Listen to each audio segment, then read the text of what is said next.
Welcome once again to Lehto's Law. Here's Steve Lehto. Had the most remarkable thing happen to me yesterday. Walked out to my mailbox and two things in there. One of which was a package I was expecting, and the other was a small envelope addressed to me. And in the top left corner was one of those pre-printed return to sender type stickers that I didn't recognize the name or the address of. I'm going, who has written me a letter? So I do what I do because I'm such a suspicious person. I hold it up to the light and I see that inside it appears to be a check. Actually, I have a sixth sense about these things. I can actually sense the presence of checks, but that's from being a lawyer for 29 years. However, I go, what could this possibly be? So I go inside and I open up the envelope and it falls out that it is in fact a check made out to me, Stephen Lehto, for $500. Now, I immediately figured out what it was. And you might say, Stephen? Well, some people call me that. They don't know me well enough to call me Steve. And the reason they called me Stephen makes sense, and I'll tell you in a second why. But I've mentioned before, a couple months ago, I was driving along before these things happened in the news. I was stopped at a light, car in front of me. I was stopped. I actually saw it coming in my rearview mirror. A woman who wasn't slowing down enough. There's no way I could get over to the side because there's another lane of traffic here. And bam, slams into the back of my brand new Ford Explorer. Now, the brand new Ford Explorer is about 6 months old at this point in time, maybe 7 months old. And so I pull over to the side of the road. She pulls over to the side of the road. I walk over to make sure she's okay. She's sobbing uncontrollably. But I said, are you okay? And she said, well, I'm sorry, I wasn't paying attention. I said, I know. I gathered that. I didn't say that. I said, but can you at least tell, are you okay? Are you physically okay? Do I need, I'm going to call somebody. Do I need to call an ambulance? She goes, no, I'm okay. But she said, but I was not paying attention. I'm sorry. So I walked behind my Explorer. Back was smashed in pretty good. And I called the police, and they sent over a sheriff's deputy who walked over, got all our information, prepared a report, asked me what happened, asked her what happened. I heard her tell the police officer, I wasn't paying attention. It was my fault. And I did not tell the police officer I was an attorney. I had several people say, Steve, that must have ruined her day to find out she rear-ended an attorney. I said, well, I didn't tell her. She's already crying. Okay, so, and I've never been in any major accidents, knock on, as they say. But I've been hit a bunch of times, and I've had a few near accidents, and I've, run my car off the road before in icy conditions, that kind of thing. But, when you're young and you get in your first accident, she was driving a beater. I think her parents probably did that on purpose, but you never know. But if you get in an accident, it happens. It happens. So that's, like I said, I walked over, I asked her, are you okay? That's the first words out of my mouth. Are you okay? So, Michigan's got what's called no-fault insurance. No-fault insurance. Crazy thing we've got. A couple other states have got it, but every state that has it has slightly different variations of it, but most states have gotten rid of it because it doesn't make much sense. Because under no-fault insurance, I file a claim with my insurance company. She files a claim with her insurance company. Except, of course, she doesn't have collision in her car, I guarantee it. So I file a claim with my insurance company at the risk of my rates going up. Now, my rates did not go up because I filed so few claims in my life. But the point is that my rates could have gone up. And obviously, if I get hit again, they will. So now it's, it's on me for some weird reason. But I filed a claim with my insurance company. And then they pay to fix the car. And if I had any personal injuries, they'd pay for my medical and all that stuff. And there is an exception to no fault where you can go after the other driver if you get injured above a certain threshold. And I'm not going to talk about that. That's a whole different nuanced field of law that I don't practice. I've got a good friend who does, and I'm trying to figure out how to get him in here as a guest. His name is Steve Gersten. Works at a place called Michigan Auto Law, which is, by the way, where I went and cribbed a bunch of my information from. So I've known Steve for over 30 years, so he won't care. He'll take the plug. In fact, I had Steve as a guest on my radio show in Flint back in the 1990s. But in Michigan, again, my insurance company pays for my damages. Her insurance company pays for her damages if she's got the coverage. So the only difference is, though, is that the deductible. I've got to pay my deductible out of my pocket. And so, you have the choice. You can get, pay more money and have a lower deductible, pay less money, have a higher deductible. I have a $500 deductible on my car. And now, under Michigan law, the one thing you can recover from the other driver, even though it's no fault, is the deductible Or if you don't have collision, you can sue them up to a certain amount, but it's very, very small. And it was originally designed basically just to allow you to recover your deductible. So right now in Michigan, if someone rear ends you and your insurance company pays for all the damages and you've got a $500 deductible, the other side's responsible for your deductible. So I mentioned before that I had a wonderful experience with my insurance company. The whole thing was handled over the internet, a couple phone calls.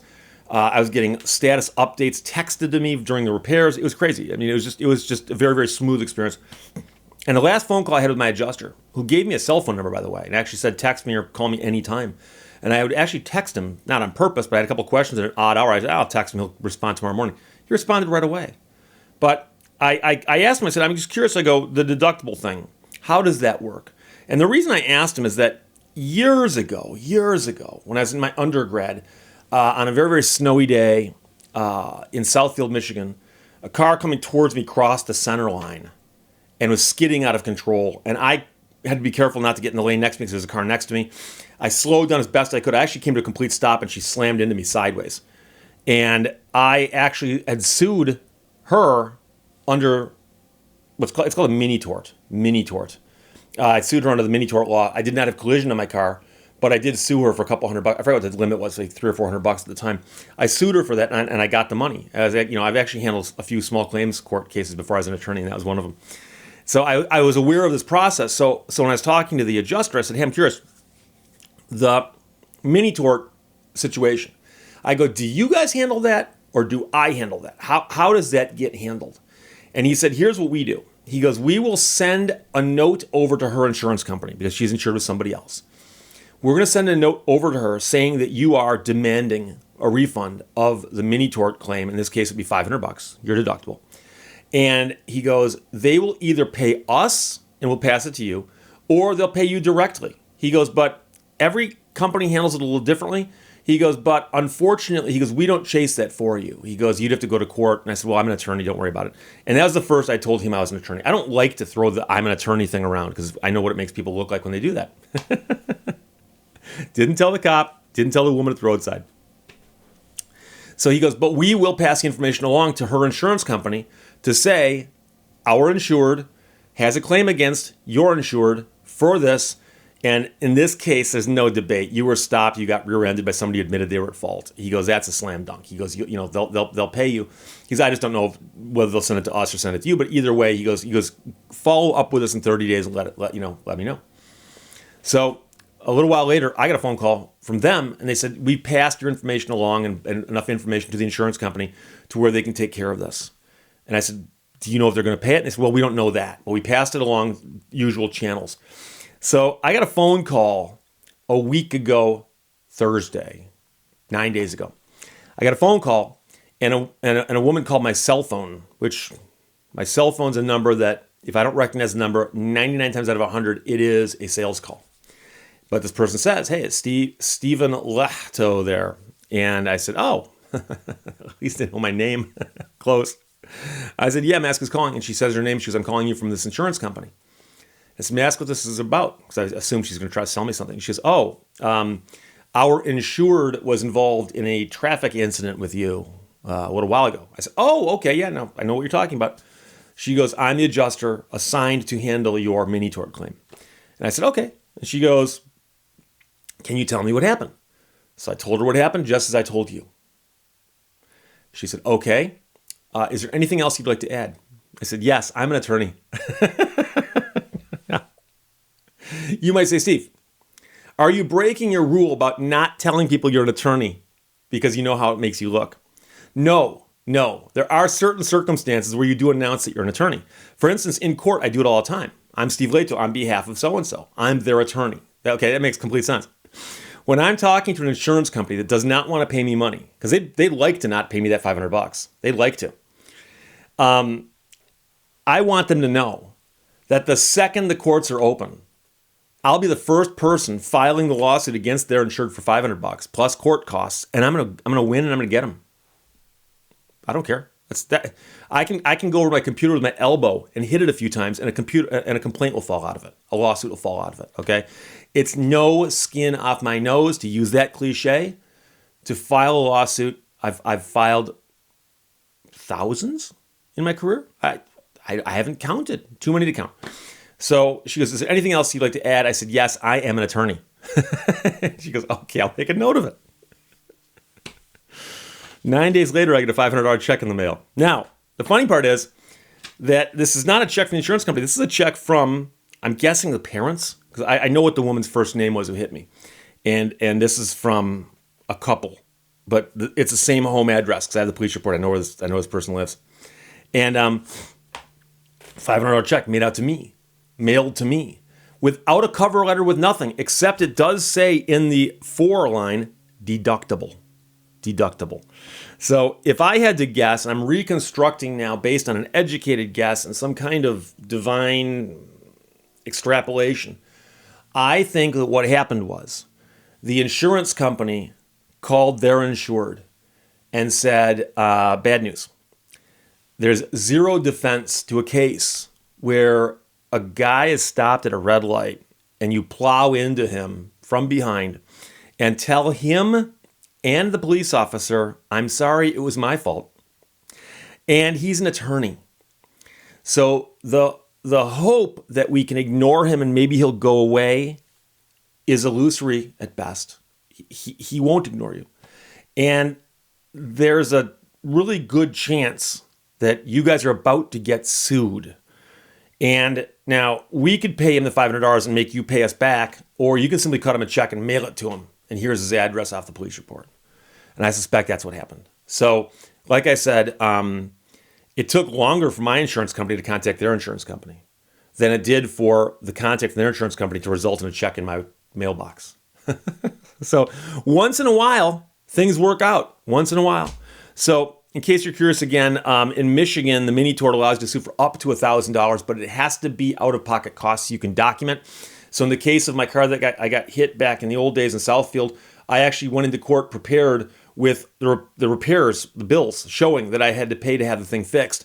And I'd gotten it fixed rather cheaply, but the mini tort at that time allowed for me to recover that.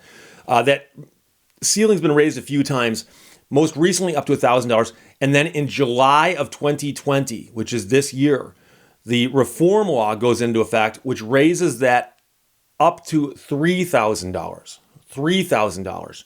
So again, it's primarily to recover your deductible.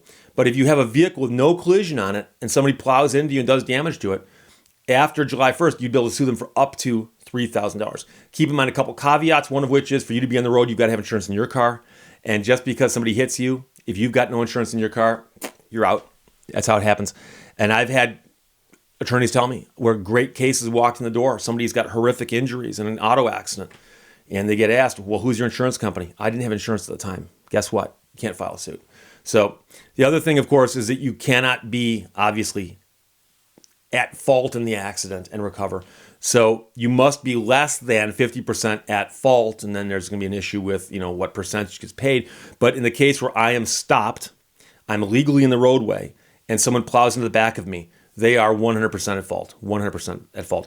And also keep in mind that this only applies to vehicle damage, does not apply to personal injuries. That's a slightly different thing as well. So one of these days, I'll bring in my friend Steve Gersten from MichiganAutoLaw.com. It's more a matter of me figuring out how to put two chairs in here and use this camera. But it can be done. But like I said, I can't call it free money because this is reimbursing me for money I already spent. But it was easy money. It was much easier than I expected. So there you go. Questions or comments, put them below. Let's talk to you later. Bye-bye. Thank you for watching Lehto's Law. A noble spirit embiggens the smallest man.